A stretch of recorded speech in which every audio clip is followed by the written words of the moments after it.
can hear you very well.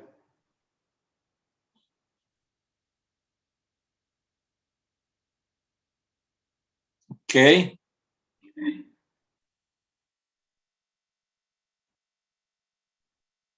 Okay. I see for recording now. Huh?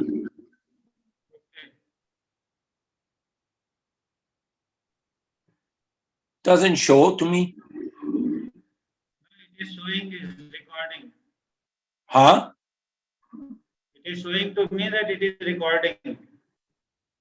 Okay, you can record it. It is going already, no? Yes, already going on. Yes. Welcome to our Bhakti channel. My name is VITO DEGRANDI, and I'm very pleased to introduce my dear friend, an old friend of mine, friend that we met by the holy river Ganga in Rishikesh, Vivek, Bharat, Gaur. Vivek ji has a wonderful, namaste. Vivek ji has a wonderful center for yoga, meditation, Ayurveda, and he is a practitioner of many naturopathy and many holistic, he has many holistic qualities. So today we're going to speak of the devotional of the Hindus in the form of the Ganga Ma.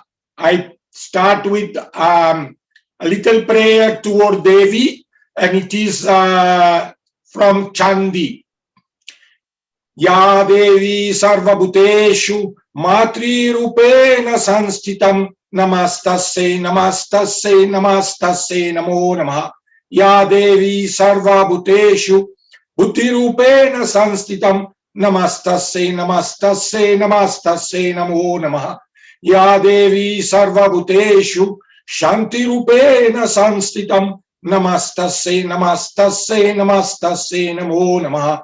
Sarva Mangala Mangale Shive Sharvat Sadike Sharange Trambake Gauri Narayani Namostute Shisti Stiti Vinashanam Sakti Bhute Sanatani Guna Zaye Guna Maye Narayani Namostute Sanagat Dinart Paritrana Parayani Sarvasyarte Hare Devi Narayani Namostute.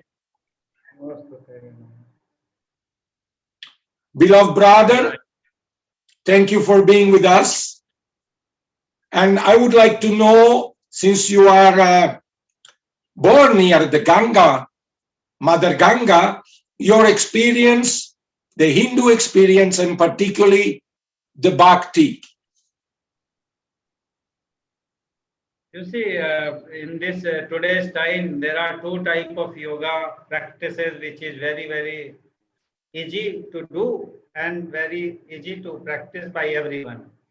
You see, many people don't come to yoga for the purpose of, oh, it is difficult and who will do the asana or pranayama. They don't want to do this physical activity. But they have to do certain things in their day-to-day life for their livelihood, like their action, their job, their business, their occupation. That is their karma. Okay. Plus, same time, devotion. If you cannot do anything and you are able to devote yourself to something and somebody, why not? I always say that these two are the easy to practice. Just the thing is that how deeply you devote yourself, how deeply you do your job. Karma and bhakti. Today we talk about bhakti. So bhakti means that you have to surrender yourself to somebody. And for surrendering, if you want to surrender yourself to someone, first you have to give an authority to that person. Maybe it is a guru, maybe it is a Lord or God or divine or nature or to whomsoever. First you have to give the authority to this person, that this person is a little bit higher than your level, maybe mental level, maybe physical, maybe emotional, maybe any level you have to give him authority. And when we give him authority, then we can accept this person little bit higher than others, ourselves. So now you see, main thing is people very easily give their authority to the babas, sadhu. You know, India is full of this kind of people and all. And not only to this, but also to the river, to the tree, to the plant, various kind of things. So they just devote themselves towards them. And devotion, when there is devotion, it comes from the faith. And when there is faith, there is no doubt. If you are doubting soul, you cannot have devotion. So the first step is have faith. Have faith without doubt. Acha. Because in this world, we can understand things only from two point of view. Yeah. Either by faith, either by fact. Huh. Either you can understand anything by faith, that somebody say you this and you have faith in it, and then you just follow that. Okay. I believe in India, when I have been visiting India, there is a lot of faith. Yes. Faith. This is coming from India your parents? From your parents? Well, I think it's a human nature. It's in every person. Without faith, you cannot survive. Either people keep saying today, I don't have faith in this, or I don't have faith in that, or I don't believe anybody, and people are lying, or people are, deceiving each other. People keep saying, but still, without faith, you can't survive. When you sit in the plane, you don't check the certificate of the pilot. Yeah. If you go to restaurant, you have a faith somewhere that this person is not going to serve you poison or poisonous food. That is a faith. Otherwise, without that faith, if you go to restaurant and you keep doubting, oh, maybe these people, how is their kitchen? Maybe they are not clean. Maybe they are not sanitized or this, that. And if you keep all this idea and then you try to eat, you will not be able to enjoy the food.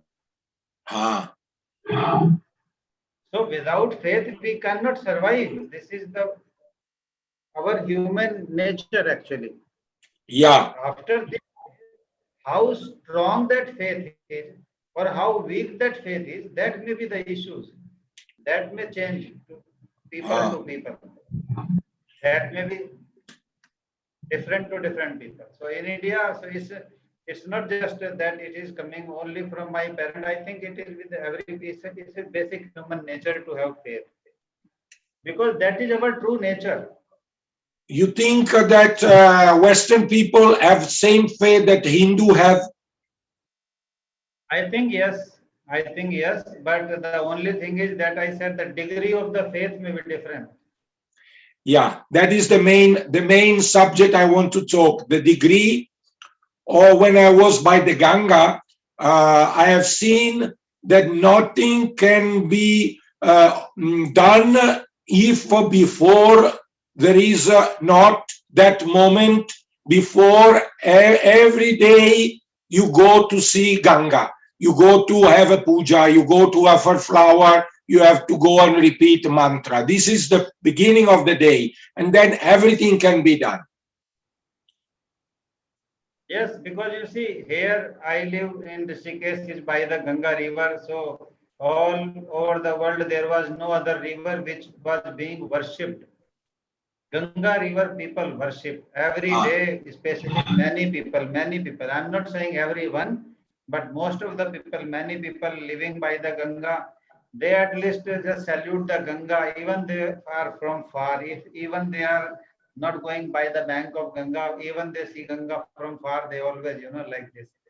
Namaste.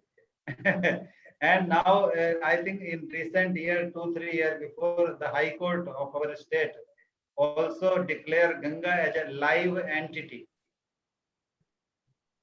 legally. So now Ganga is a legally live entity, which means that it will be treated similar way as a human being is treated. If somebody try to, disturb Ganga, then they can be caught behind in the jail the similar way as they are disturbing a human being. How much it is happening or not happening, implementation, that may be different thing, but it's declared like that. So Ganga is a question of faith here, and it's about 2,500 around that much kilometer, originating from Gomukh and going and meeting in the Ganga Sagar. I think you have seen both the places. Yes, I went to Gomukh, not to Gomukh actually. I went to Gangotri with our beloved friend. I want to mention Sister Joanna. Sister Joanna, yes, Sister Joanna. Okay, very nice. See, many years ago, this Gomukh was in Gangotri. The origin of Ganga was from Gangotri. It is last few hundred years that because of the heat and this, then the origin of the Ganga is little bit, sinking and going back. So now is about 16, 17 kilometers from the temple. But before it is in Gangotri. So where you went, that is the original. That's why they made the temple there. Acha. In which country, in which place there are the temple for the river, temple for Ganga and temple for Yamuna river. So there is a temple. Now that's a different thing. That now that faith is expanding, and they are also praying to the Shipra river or Narmada river or some other kind of this river in India actually.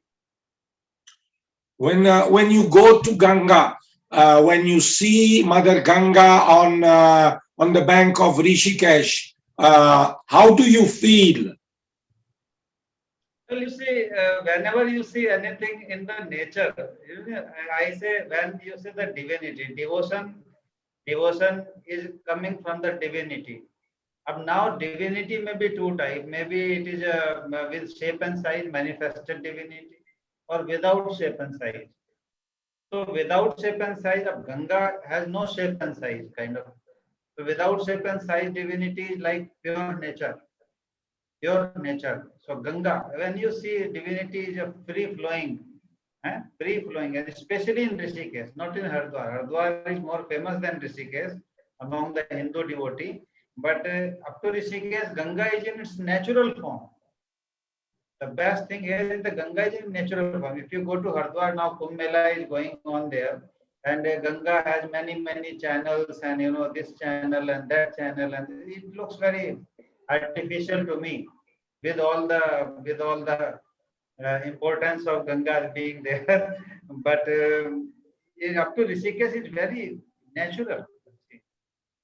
So when you see natural free-flowing Ganga river and every day changing, some days blue, some days a little bit pale, some day it is a little bit turbulent, sometimes very calm and quiet. And you see every day changing. It is fascinating. It's very energy giving, vitality giving. Vitality does not come only by practice of pranayama, but if your senses are happy, then also Indriyas. Peace, peace. People keep doing whatever they do in life, but after all, in the last, they only want to find peace. When you are there, I've seen when I was there by Goyal Ghat near your house, Vivek ji, I've seen the Hindu take this lota and they worship it to the sun, and then they drink the water, and people say, oh, it's dangerous. I never believed so. What do you think? No, it's never dangerous, because this is the specialty of the Ganga water. I don't know if you are aware it or not. This is the specialty of Ganga water, and at least I can claim at least till Rishikesh.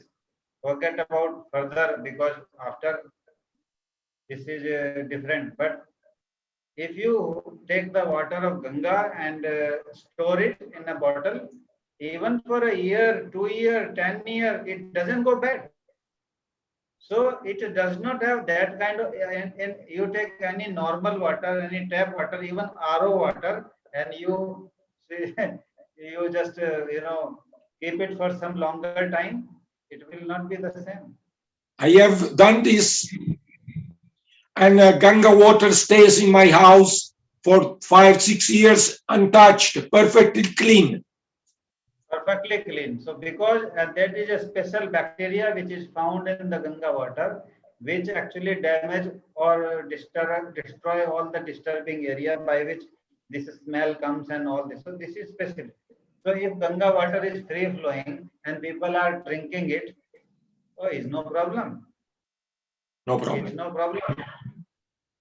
And many people, you see, people keep Ganga water in their home in India. Whenever some person is dying, they use Ganga water. Whenever there is a ritual in the house, they use Ganga water. Sometimes they can't go to Ganga to take bath because they live far from Ganga river. They have a bucket of the water and they put few drops of Ganga water and it's like this. So this kind of, this kind of things people do here.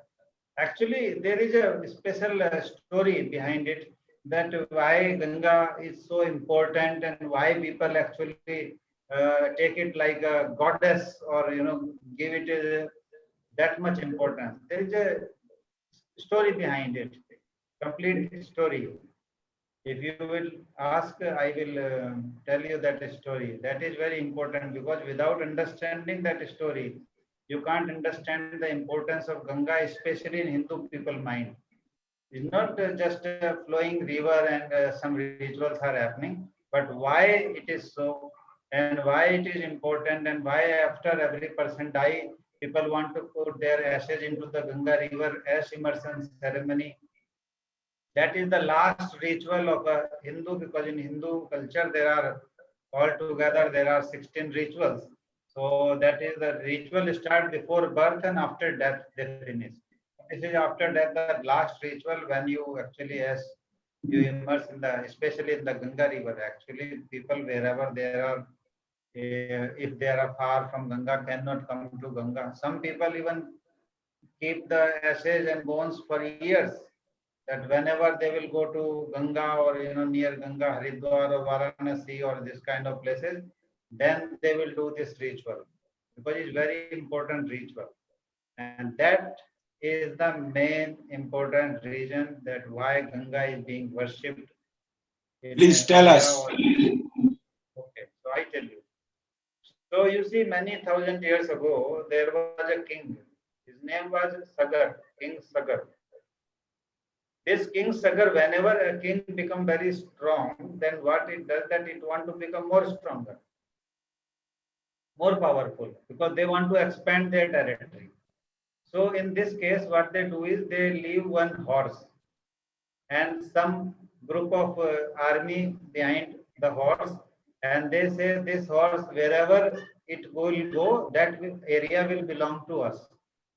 So it will go to another state, another king area, and if that king does not say anything, then it means that he has surrendered to this god, this king, because this is more stronger and powerful king. You can't fight. They have more sources, resources, and or if they hold the horse, then they have to fight. And then if they fight, definitely this is more powerful, this win. And then, so either by force, either by surrender, this part becomes to the part of this other king, right? So this is how they do it. So one time this Raja Sagar, they also with the army and all, he sent this horse and move around and this. And some of the son of this king was also along with the army, and they were little bit young boys, prince, and the young people are a little bit naughty sometimes. They become naughty sometimes. So they said, okay, maybe little bit of a kind of naughtiness came to their mind. They find there was a little bit of cottage, small ashram was there, and one saint, Kapil, Kapil Muni was doing prayer there. So, if there is a saint person, it has nothing to do with the any king. Either he is in the area of this king or that king, he has to do nothing, because he is just doing his sadhana. So he has nothing to do. Why he will hold the horse or catch the horse or something. But what happened that this prince, they put this horse into the inside the ashram of the saint Kapil. Now the army people, because this army, small group of army is following the horse, they saw and they didn't tell the army that we are doing this playing, because then what is the fun then? So they saw, oh, this horse is inside the ashram, means this Kapil Muni or this saint person want to fight with the king. It means this, that if you hold the horse, it means you want to fight the king. And he don't want to fight the king. He was in meditation. He was even not aware of this. So then army people go there inside the ashram, and he was in meditation. They wake him up and they said he came out from the meditation. And then he said, oh, why you catch our horse and you want to fight with our great King Sagar or what? And how dare you, this and that? And some argument happened. He said, no, I don't know. I am not aware why I will catch the horse. I was in meditation, this, that. And he said, you can take your horse. No, no, you have hold the horse. Now you have to fight and this and that. And this. So this was a group of 60,000 people. 60,000 army. The people around 60,000, this group was there, I think. But absent, if you are, falsely saying something to the saint, they have their siddhis also, they have their powers also, occult powers. Generally, they are not angry with you, but if they are angry, they can damage also.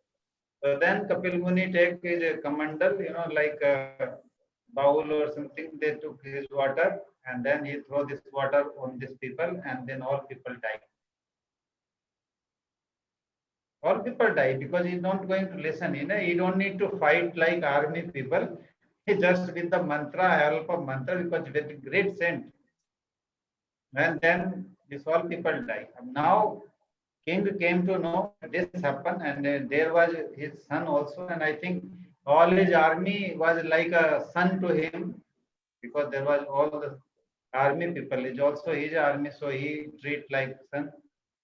So now he came to Kapil Muni ashram and he apologized and say it is our mistake and this and what, can you make them awake again? He said no, it's not possible. Who is die is die. It's not that you can make them awake again or make them live again. It's not possible. Now it's not possible, but because they had this kind of death, it's not a normal death. So they are not going to get the moksha, which is the prime concept in Hinduism. The prime concept of Hinduism is moksha, which means that to get liberated from the cycle of birth and death.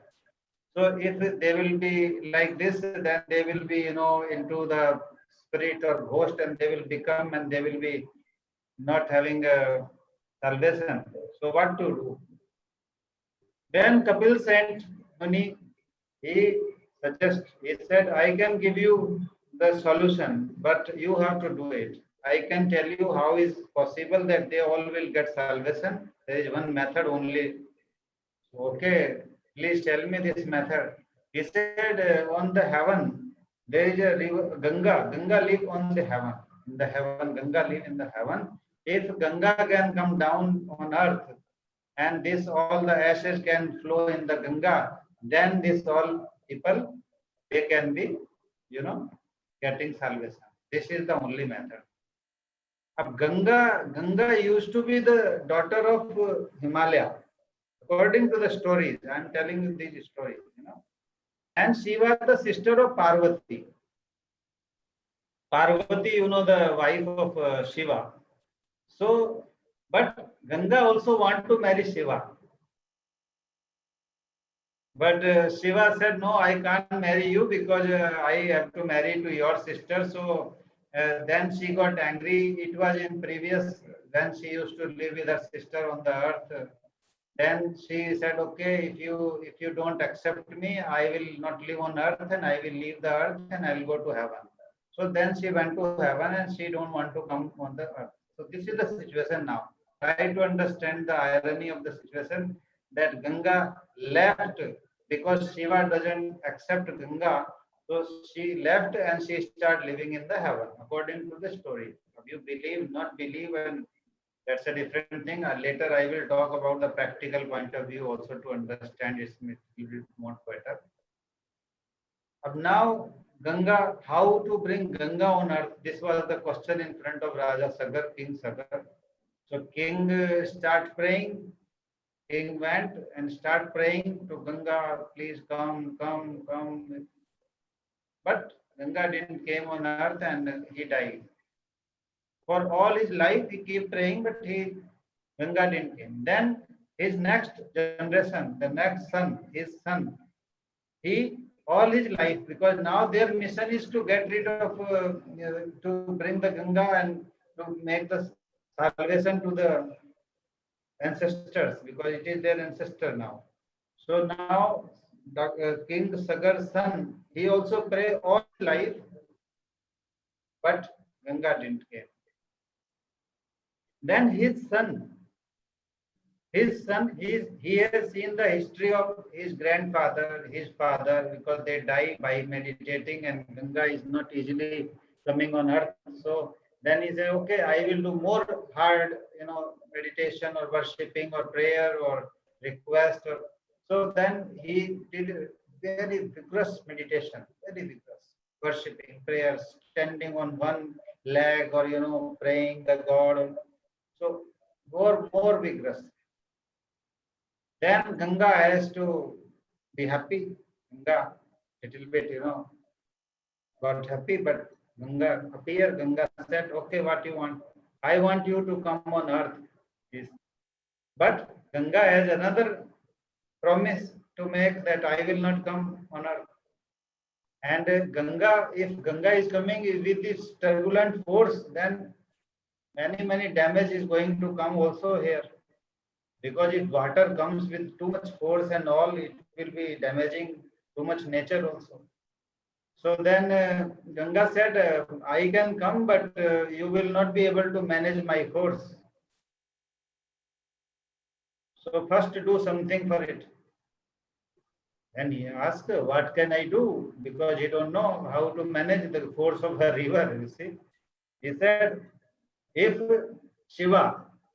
Lord Shiva can hold me in his hair, then I can come. Then you can request him to let me flow very calmly. So this way, now he has to pray to the Lord Shiva. So then he started praying Lord Shiva. Lord Shiva got happy very easily. That's why he's called Bhola. Bhola means a simple person, simple God, simple. So then Lord Shiva, he pray. He said, okay, please come. Please let Ganga come. Say, okay. And now Shiva also remember that, okay, she wants somehow to come to me, to be accepted by me. So he said, okay, I have to respect that also, and to see my devotee also, who was praying so hard for generation and generation, whose family is in this kind of situation. So then he accepted. Then it is said, it is believed that Ganga from the heaven came in the hair, which is a deadlock hair of Shiva. He came, stuck there, which you can see whenever you see the photos or statues of Shiva, you can see Ganga, even in Triveni Ghat in Rishikesh, you must have seen. And then he opened one side of the palette of his hair, and from there a little bit stream of Ganga start coming, and that's how Ganga start flowing on the earth. And then Ganga came on earth, and Bhagirthi, his name was Bhagirath. This person name was Bhagirath. Then Bhagirath show Ganga which way to go, and then that way where all the ashes of this ancestors were lying from many hundred or thousand years or some long time. Then Ganga flow from there, and all this merge into this Ganga, and that's how they got salvation. And that is why this Ganga is having that much importance, that who can give salvation even to the dead bones and the ashes. Forget about the live person. You see? So that's why there is a belief here in people mindset that if you dip in Ganga, all your sins washed away. This is Hara Hara Ganga Nama. yes. And that's why the Bhagirath, that's why Ganga from the origin to the Devaprayag is called Bhagirathi. And after it mixed with the Alaknanda, and then from there it is called Ganga River, which is 60 kilometers from Rishikesh. You must have seen Devaprayag also. So that's why in India, if there is a very, very hard labor work in India, it is called Bhagirath work. This work is like a Bhagirath work because it was a very hard work which Bhagirath did. And when you go to Tiri, there is the town there is called Bhagirathi Puram. His name on the Bhagirathi river. So this is the story like this, and that's how it is in people's mindset so much that if it can give salvation to the dead, ashes and all, so what about live people? And it is very much seen that if you are having fever, if you are having small kind of problems, you take dip in Ganga, you definitely get better. This is I have seen in practical also. So this was just a little bit of a kind of old story how it was and what is the importance of Ganga River in people's mindset. Do you believe or not believe, that's a different thing, because believe or faith is a personal choice. But I can same time also give you the scientific understanding of this story. If you don't believe in faith, you believe in fact. There was a person just died few years ago in Bihar state, and he cut one mountain. He cut complete mountain alone for 22 years because there was a road that side, and if this village people has to go that side, they have to climb the mountain and then they have to go. And in this process, one time his own wife was, I think, pregnant or something, and she died in this process. So since then, he said, okay, my wife died on this mountain because of this problem. I will cut you. I will dig you. So this is a live example of a person, and there is a movie, Bollywood movie also they make on the Mountain Man. The Mountain Man. If you want to see the Mountain Man, so this person single-handedly cut many difficulties for 22 years, and then now people can just go like this.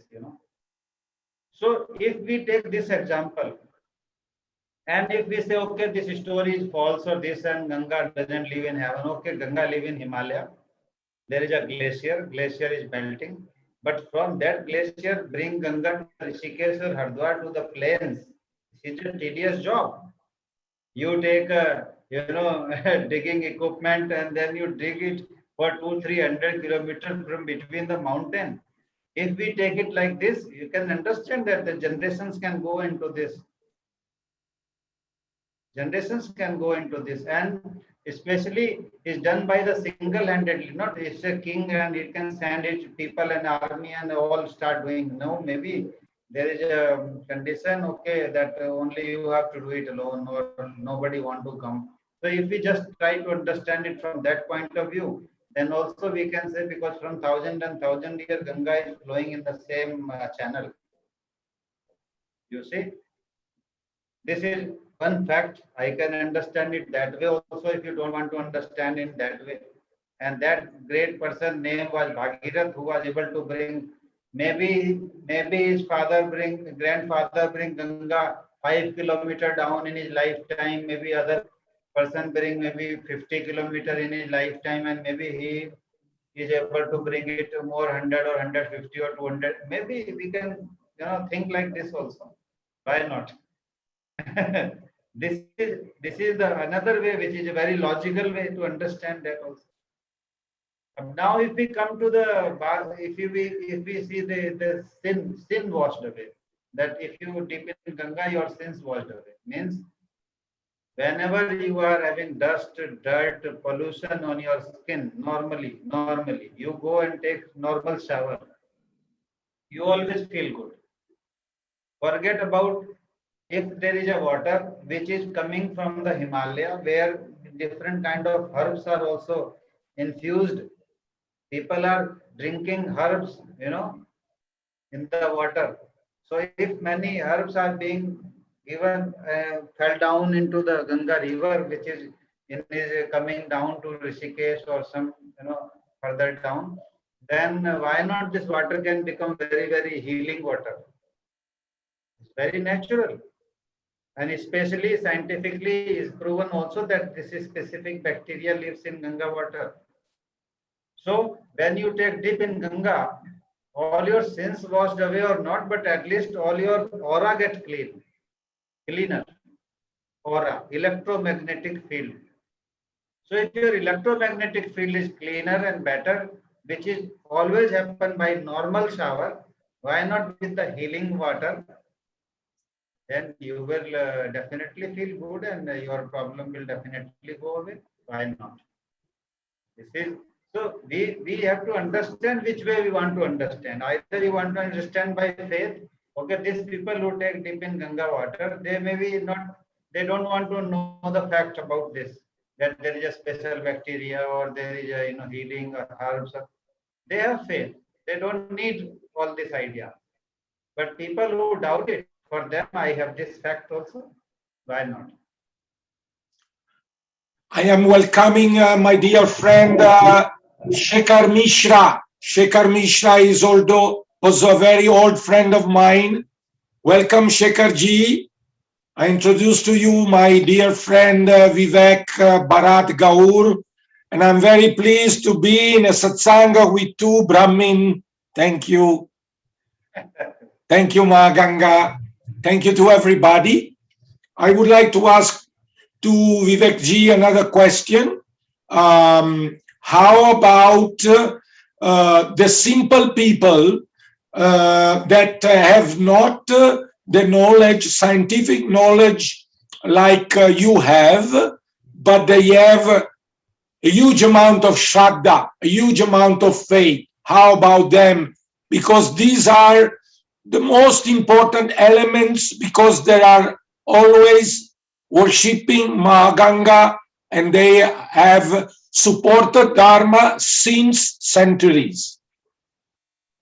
Yes, because you see, if nowadays this is what you are saying is very correct. That people who are educated and they have doubt, but people who are less educated or not so much educated scientifically, I am saying that everybody should be educated, but from scientific point, these people they have just imminent faith. Now, otherwise, when there is a one bath, Ganga Dashera, last bath was Shivratri, 11th of March, Kumbh Mela, 32 million people. 32 million people came in one day, and now Kumbh Mela is going on. Officially, it will start from the 1st of April.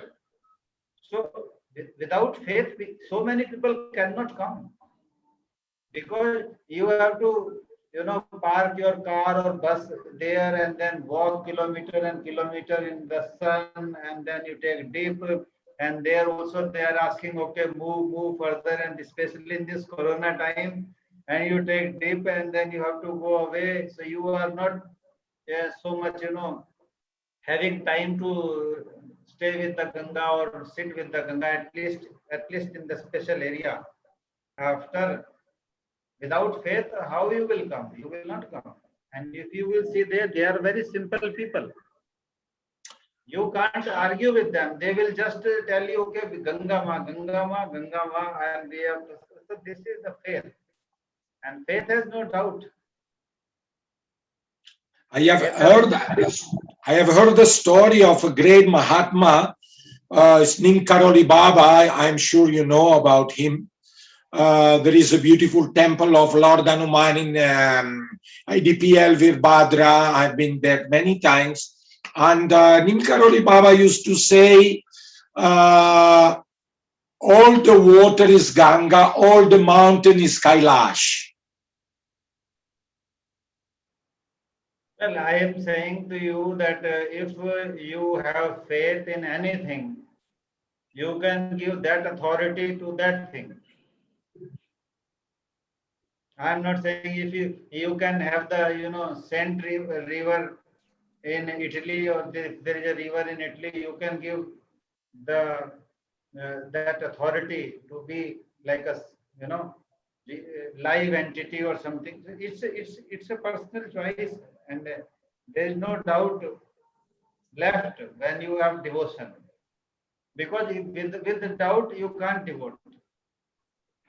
Nowadays, many people devote to one guru and this guru and that guru, and after some time, some problem happens with the guru or so-called masters, and then they start doubting it. Oh no, it was means your faith was not very 100% Weak. weak. And also, and if you want to surrender yourself, if you want to devote yourself towards a guru, towards a Lord or God or anything, first you doubt it. I always say, people, first you doubt it, as many questions as you want before surrendering. Oh, is this? Then you can see, is this person or is this authority has the capability for you to accept like a higher higher self than you, like a guru or a teacher or whatever way you want to take it. And once you are satisfied, then you surrender. Then there is no question that you don't have to put your intellect afterwards. If this, to whomsoever, if they are saying to you, this is night time, maybe it is morning time, daytime, but then it is night, it should be night for you. That is called devotion, complete faith without intellect, because intellect doesn't work there. Now, brother, I tell you something, you will laugh a lot. Sometimes my wife tells it is nighttime and it is daytime, and I fully believe. That is your devotion to her. Because if you don't devote, then you will not get the lunch or dinner. And I will not get moksha. It is always very, whomsoever it is. yeah. Whomsoever it is. Your wife, it is a tree, it is a plant, it is a guru, it is a person live or not live, whoever it is. No question.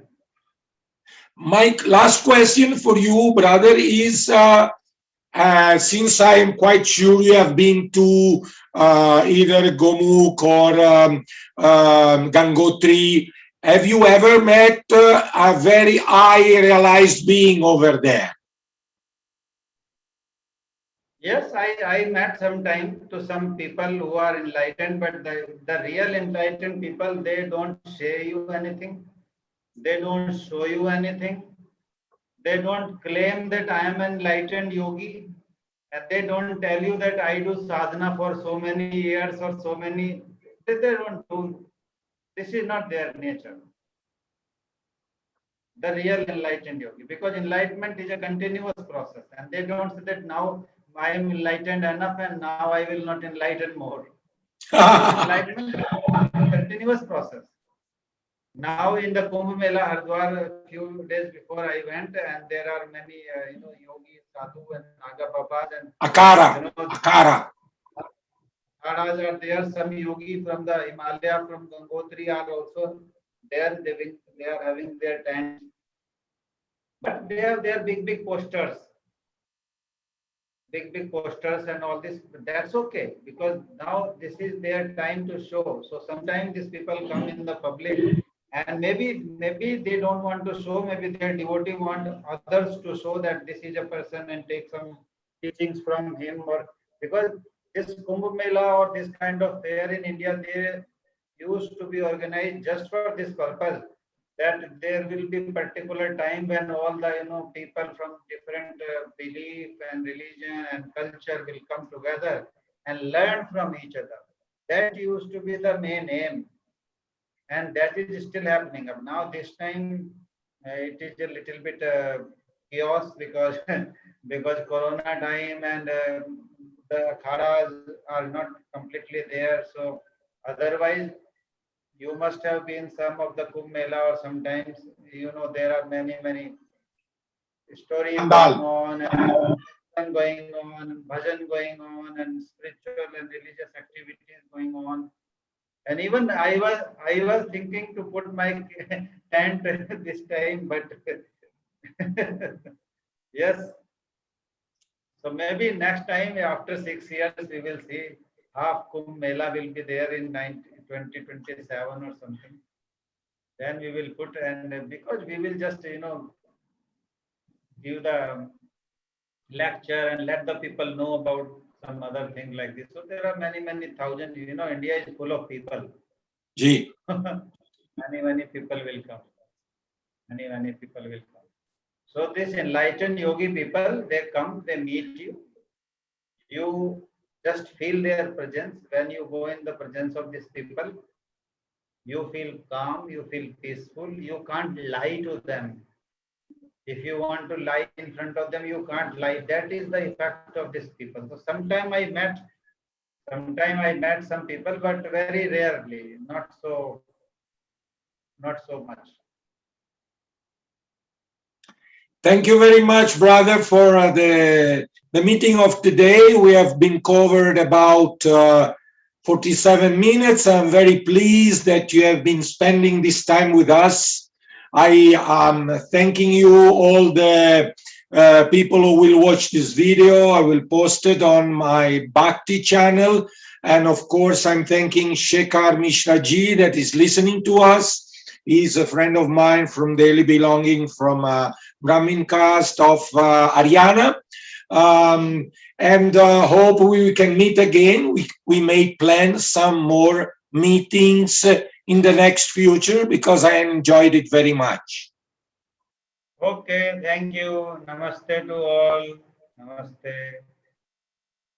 Har Har Ganga Nama. Bye. Namaste. Har Har Ganga. Namaste, Mishra ji. Namaste, sir. Namaste. Next time you want to join us, maybe, huh?